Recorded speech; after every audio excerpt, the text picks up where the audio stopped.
10 in the morning. That is the slot they gave this match. 10 in the morning on a Tuesday for a mixed doubles opener, which is the one match on the schedule nobody is supposed to care about. And in 39 minutes, it was over. Alex Eala and Felix Auger-Aliassime lost it 1-4, 1-4 to Elina, Svitolina and Gael Monfils, and the internet has already filed it under embarrassing. Quick exit, blown out before lunch. So here is my question. If the result was that forgettable, why is everybody still talking about the crowd? Because the wrong thing won today. That is my read, and I want to be honest that I have gone back and forth on it. The scoreline is real, the scoreline is ugly, and I am not going to insult you by pretending a Filipina ranked 18th in the world beat a seasoned married pair on their own terms. She did not. But the story that leaves Louis Armstrong Stadium tonight is not the scoreline, it is the room. And once you understand the room, the loss stops being the headline. So here is what I am going to give you, and I am going to give it to you in order, weakest to strongest. First, the easy one. I am going to show you why a 39-minute loss looks far worse on paper than it was on the court, because the format they played today is built to turn coin flips into blowouts. That is true, and it is the argument every commentator will reach for. Second, and this is the one nobody has said out loud, I am going to argue that the crowd did not show up in spite of the loss. The crowd is the reason the loss barely matters. A player ranked 18th filling a stadium for a doubles match at 10 in the morning is not a consolation prize. It is the whole point. And third, the detail almost everyone is going to miss. Now I owe you the other side too, and I will pay that debt at the end,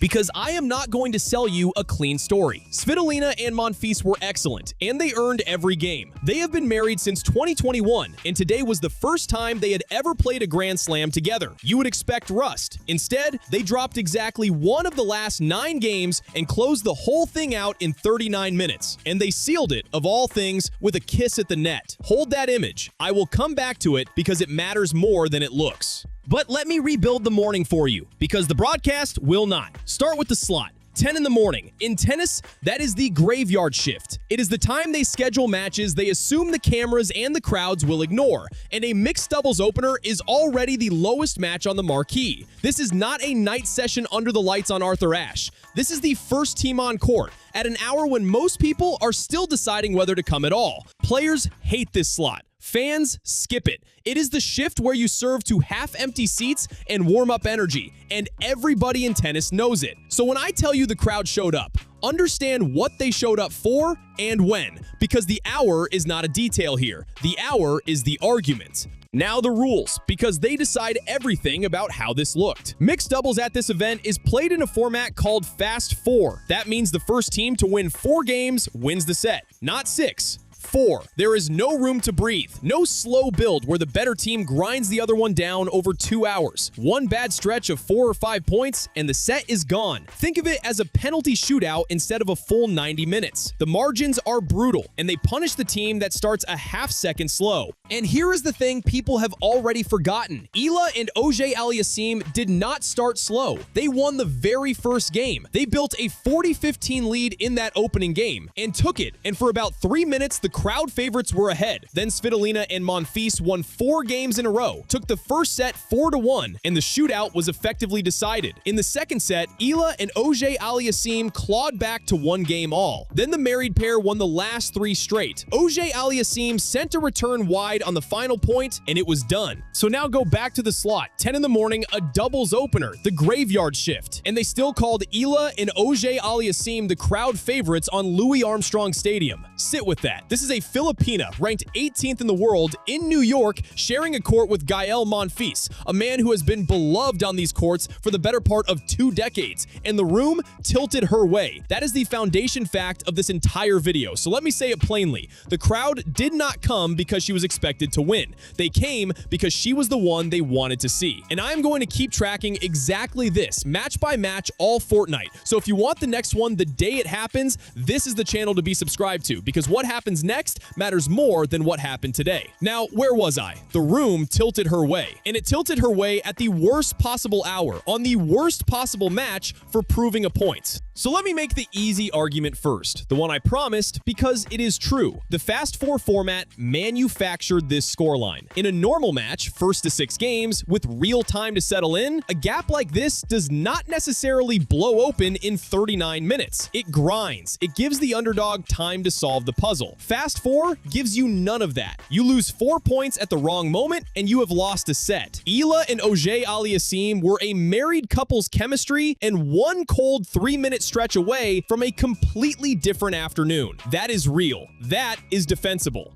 And here is where I have to be honest with you. That argument is shallow. That is the argument every recap channel is going to make by tomorrow morning. And if that was all I had for you, I would not have made this video, because the format did it is a loser's comfort. It explains the margin. It does not explain why any of this is worth your time. And it certainly does not explain the room. The format is why the score was 1-1. It is not why people set an alarm to be there for a 10 a.m. doubles match. So throw that argument away. It is true and it is useless, and we can do better. So here is the real argument, and it is the one I believe. The crowd did not show up despite the loss. And I know that sounds backwards, so let me finish the thought. The loss is what makes the turnout mean something. Follow me here. If Eala were the top seed, a heavy favorite, a lock to win, then a big crowd is just people showing up to watch a favorite win. That is normal. That proves nothing. But that is not what happened. She was not favored. She was ranked 18th in a format that punishes the lower ranked team at 10 in the morning in a doubles match that does not even count toward her singles campaign. Every single incentive told a casual fan to stay home, and they came anyway. When people show up for a match their player is likely to lose at an hour designed to keep them away, that is not fandom of a result. That is fandom of a person. You cannot fake that, and you cannot schedule it away. And Monfils, to his enormous credit, said the quiet part into a microphone. He stood there after winning and thanked the crowd for turning up at 10 in the morning, because even he knew it was strange. Even the man who had just beaten her knew the room was full of people who came early. So let me ask you something, and I want a real answer in the comments, because I genuinely go back and forth on this. Would that crowd have set an alarm for a 10 a.m. doubles opener for anyone else ranked 18th in the world? Anyone? I have my answer. I want to hear yours before I tell you where I land. So that is the theory. Now let me show you the evidence that says it is not just a theory, and I am going to give it to you in 3 pieces. Strongest first. Piece 1, the billing itself. On that stadium against Monfils, a man who has been a crowd favorite in New York since before Eala owned a racket, they still called the Filipina and her partner the crowd favorites. Not the beloved veteran, not the married pair who sealed it with a kiss. Her. When a 21-year-old ranked 18th out-favorites Gael Monfils on an American show court, the room has already told you who it came for. Piece 2. The match itself, because the score lies about it. No seed advantage, no format advantage, no cushion, no soft opener. An 18th ranked player and a 4th ranked player who had never built the automatic chemistry of a married couple, walking into a shootout against 2 people who finish each other's sentences. And they still won the first game, still built 40-15, still dragged the second set level at 1 apiece. That is not a team that got embarrassed. That is a team that got caught by the format in 39 minutes on the wrong morning.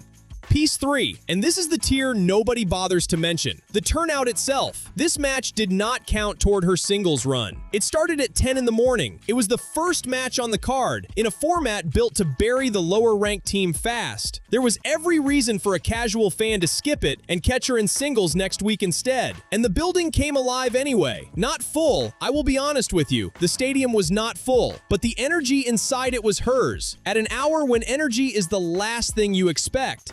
And now, the detail I held back, because I wanted you to feel the room before I gave you the reason the room felt that way. I told you the crowd believed. Here is why the belief was rational. The last 2 times Elina Svitolina faced Alex Eala, Eala beat her. Berlin, then Washington. 2 meetings, 2 wins for the 21-year-old. So when those fans set their alarms, they were not hoping for a miracle. They had watched this exact opponent fall to this exact player twice within months. That is the piece the recaps will leave out, because it complicates the tidy story of a blowout. The crowd was not naive. The crowd had receipts. Now, I promised you the other side, and I am going to keep that promise, because a case you cannot argue against is not a case. It is a sales pitch. So here is the honest version of the skeptic's read, and it is strong. Svitolina and Monfils did not just win. They dismantled. They dropped 1 game across 2 sets. They needed 39 minutes. They played their first Grand Slam together as a married team and looked like they had been doing it for years. And if chemistry chemistry is the whole story of mixed doubles, then chemistry just told you everything about the gap. And you could argue the crowd noise is exactly that, noise, and that I am building a monument out of the fact that a popular young player is popular. Maybe the room does not mean what I think it means. Maybe a loss is just a loss. I have sat with that, and I cannot fully rule it out. So here is where I land. The consensus got the scoreboard right. 1-1. 39 minutes. Svitolina and Monfils were the better team today, and it was not particularly close, and nothing I have said takes a single game back. But sweep it all together. 10 in the morning, a doubles opener that did not count, a format built to punish her, a beaten opponent she had beaten twice before, in a stadium that came for her anyway and called her the favorite in a building that should have belonged to Monfils. That result did not diminish Alex Eala today. It measured her, and it measured her at the exact moment the scoreboard was working against her, which is the only moment a measurement like that is worth anything. This did not make her a champion today. It did not flip the result. It narrowed the distance between who she is